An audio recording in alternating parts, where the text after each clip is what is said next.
दोस्तों आज के टाइम में हथियार उठा के दूसरे देश को दबाना बहुत ही ज़्यादा आम बात हो गई है। इजराइल बिना किसी इंटरनेशनल लॉ के परवाह करे आए दिन हमस पे अटैक करता रहता है, ह्यूमन राइट्स को रौंद देता है।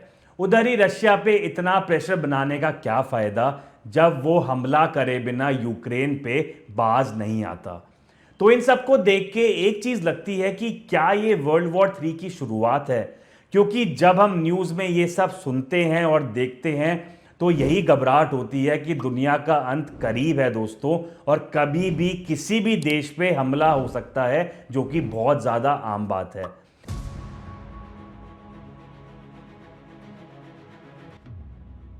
लेकिन मैं आपको बताना चाहता हूं कि वर्ल्ड वॉर 3 की शुरुआत का मतलब बस हथियार उठाने से नहीं होता जैसे पहले होता था वर्ल्ड वॉर 2 और वर्ल्ड वॉर 1 के टाइम पे, बल्कि फाइनेंशियल वॉर से भी हो सकता है। मतलब एक देश के फाइनेंशियल सिस्टम को इतना कमजोर कर दो कि वो घुटने पर आ जाए, और ऐसे ही कुछ ठान रखा है चाइना ने, जो यूएसए के फाइनेंशियल सिस्टम की कमर तोड़ने में लगा हुआ है। दोस्तों ये सबको पता है कि यूएसए की हालत इस टाइम पे बहुत ही ज़्यादा टाइट है। कर्जा आसमान छू रहा है और उसके ऊपर की इंटरेस्ट पेमेंट्स डिफेंस एक्सपेंडिचर से ज़्यादा पहुंच गई हैं। अब इसको रीपे करना बहुत ही ज़्यादा मुश्किल है। अगर इंटरेस्ट रेट जिस पे कर्जा लिया जाता है अगर वही ऊपर रहा तो इंटरेस्ट पेमेंट्स बढ़ती जाएंगी और यूएसए का सारा पैसा बस इसको पे करने में ही चला जाएगा, और तो तरक्की कहां देखने को मिलेगी अब और आगे यूएसए में। इसलिए यूएसए एडमिनिस्ट्रेशन काफी कोशिश कर रहा है कि जिससे इंटरेस्ट रेट कम रहे और वो नया कर्जा ले सके। इतना ही नहीं, 2026 में यूएसए के टोटल $38 ट्रिलियन का जो कर्जा है उसके हिस्से का $9 ट्रिलियन इसका रीपे का टाइम करीब आ रहा है, और इसको रीपे करने के लिए यूएसए को नया कर्जा लेना है, और वो तभी मुमकिन हो पाएगा जब इंटरेस्ट रेट कम हो, जो अभी 5% के आसपास चल रहा है, ताकि नए कर्जे की इंटरेस्ट पेमेंट तो नीचे रहे। इधर काफी बड़ा खेल है दोस्तों जो चाइना खेल रहा है और जिसने हालत खराब करी हुई है यूएसए की। देखो, इंटरेस्ट रेट ज्यादा होने की वजह से यूएसए अभी शॉर्ट टर्म लोन ले रहा है जिसे कहते हैं ट्रेजरी बिल्स, जो 1 साल से कम के मेच्योरिटी पीरियड के होते हैं, ताकि वो इंटरेस्ट पे कर सके इस पैसों से, और जैसे ही इंटरेस्ट रेट कम हो वो नया लॉन्ग टर्म के लिए कर्जा ले सके। Sounds very simple.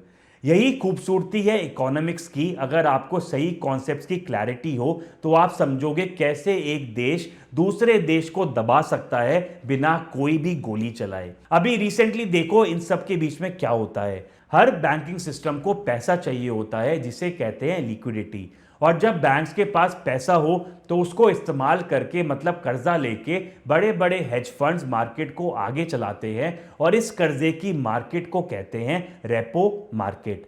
इमेजिन करो आपको तुरंत किसी पैसे की नीड है और आपके पास एक गोल्ड चेन रखी हुई है। आप ज्वेलर के पास जाते हो और अपनी चेन गिरवी रखवाते हो और इन रिटर्न पैसा ले लेते हो।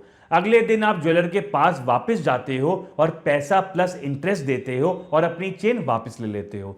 ये पॉसिबल इसलिए हो पाया क्योंकि आपके पास चेन थी सोने की और ज्वेलर के पास कैश था देने के लिए। ऐसे ही बैंक्स के पास जब पैसा होता है तो हेज फंड्स अपने बिजनेस के लिए बैंक से ओवरनाइट के लिए पैसा उधार पे लेते हैं और अपना एसेट गिरवी रखवाते हैं जो होते हैं ट्रेजरी बिल्स, और पैसा लौटा देते हैं प्लस इंटरेस्ट इस पे देते हैं, और इस इंटरेस्ट को बोलते हैं सॉफर, मतलब सिक्योरिटी ओवरनाइट फाइनेंसिंग रेट। अगर बैंक्स के पास पैसे की कमी हो जाए तो हेज फंड्स पैसा कहां से लेंगे, और अगर पैसा नहीं लिया तो ये पूरी मार्केट को हिला सकता है और पैनिक करवा सकता है। अभी कुछ टाइम से already banks liquidity crunch feel कर रहे थे 3 मेन कारण की वजह से। पहला कारण था क्वांटिटेटिव टाइटनिंग, यानी फेडरल रिजर्व पैसा री इन्वेस्ट नहीं कर रहा था इन ट्रेजरी बॉन्ड्स, और गवर्नमेंट को तो पैसा चाहिए खर्चा करने के लिए, तो ये बॉन्ड्स बैंक्स और इन्वेस्टर्स खरीद रहे थे, जिसकी वजह से बैंक्स के रिजर्व गिर गए $3.2 ट्रिलियन से $2.8 ट्रिलियन तक। दूसरा कारण था रिवर्स रेपो फैसिलिटी भी टाइट होना, मतलब जो पैसा बैंक्स के पास एक्सेस में होता है वो पैसा बैंक्स फेड के पास रखवाते हैं और इंटरेस्ट कमाते हैं। वो भी इस वाले टाइम पे टाइट चल रहा था, मतलब इस फैसिलिटी में भी पैसा कम था। और तीसरा कारण था जो अभी रिसेंट हुआ, जब गवर्नमेंट के आपसी लफड़ों की वजह से गवर्नमेंट शटडाउन करनी पड़ी और जो पैसा एज सैलरीज और डे टू डे एक्सपेंडिचर में दिया जाता है वो गवर्नमेंट के अकाउंट यानी ट्रेजरी जनरल अकाउंट टीजीए जिसे कहते हैं उसमें इकट्ठा होता गया, यानी बाजार से ये पैसा बाहर था। इन तीन कारण के ऊपर चेरी ऑन टॉप आया जब कॉर्पोरेट का टैक्स पे करने का टाइम आ गया, जो कि गवर्नमेंट को पे किया जाता है, तो टेक्निकली कुछ टाइम के लिए ये पैसा भी बाजार से बाहर जाता है।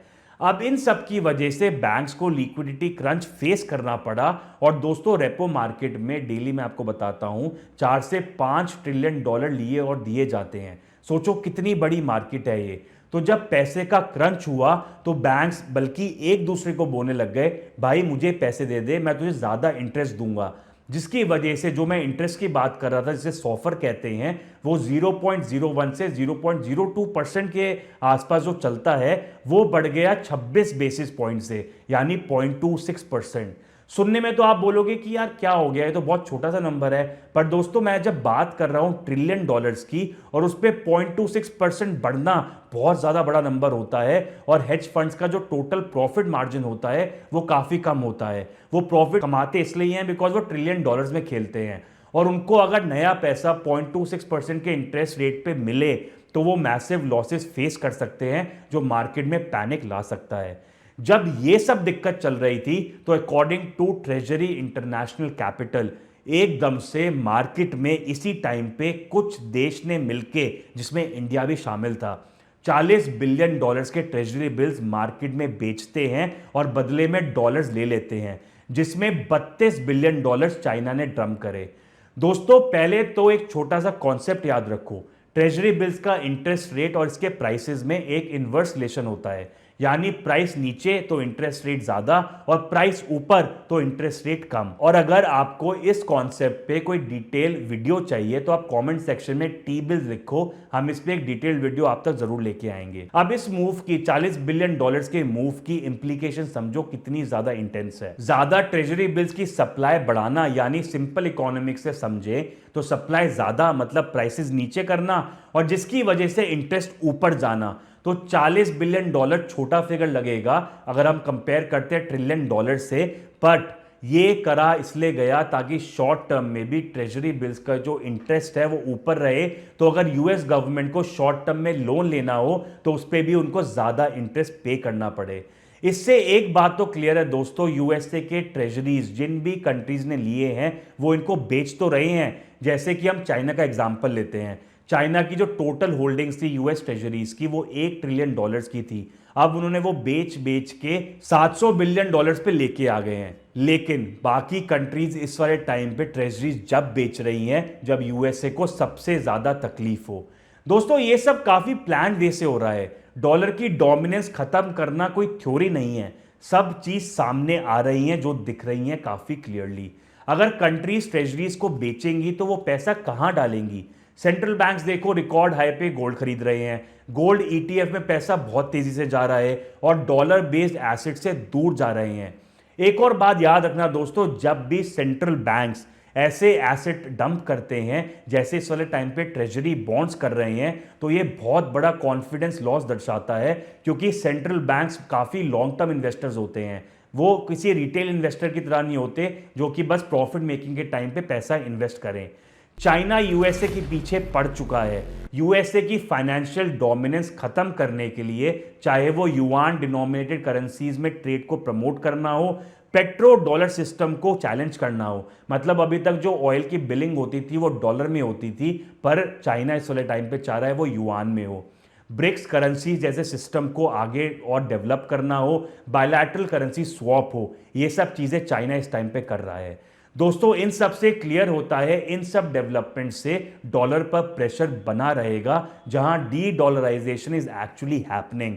अगर आप सारे पीसेस को एक साथ जोड़ो, सारे डेवलपमेंट्स को, तो आपको एक क्लियर पिक्चर मिलती है। डॉलर इंडेक्स जो अभी 97 से 98 पे चल रहा है, बड़े बड़े बैंक्स और फाइनेंशियल इंस्टीट्यूशन बल्कि ये प्रिडिक्ट कर रहे हैं कि 10 से 15% से ये डॉलर इंडेक्स और ज्यादा वीक होगा मीडियम टर्म में, जो गोल्ड और ऐसे प्रेशियस मेटल्स के लिए काफी ज्यादा खुशखबरी की बात है, क्योंकि मेटल्स का प्राइस जिस करेंसी में मेजर करते हो अगर वही कमजोर होगा तो वैल्यू गोल्ड की वैसे ही तेजी पकड़ लेगी इन मीडियम टर्म। और हमारा एम मैक्रो कैफे पर यही है, कॉम्प्लेक्स फाइनेंशियल इकोनॉमिक्स का ब्रेकडाउन करके आप तक एक सिंप्लीफाइड पिक्चर लेके आना, ताकि आप एक इन्फॉर्म्ड और एक रैशनल डिसीजन ले सको। अगर आपको ये वाली वीडियो कहीं से भी हेल्पफुल लगी हो, don't forget to like, subscribe and share. मैं हूं आपका दोस्त आदित्य गुप्ता, मिलते हैं नेक्स्ट एनालिसिस में। Till then take care, Jai Hind.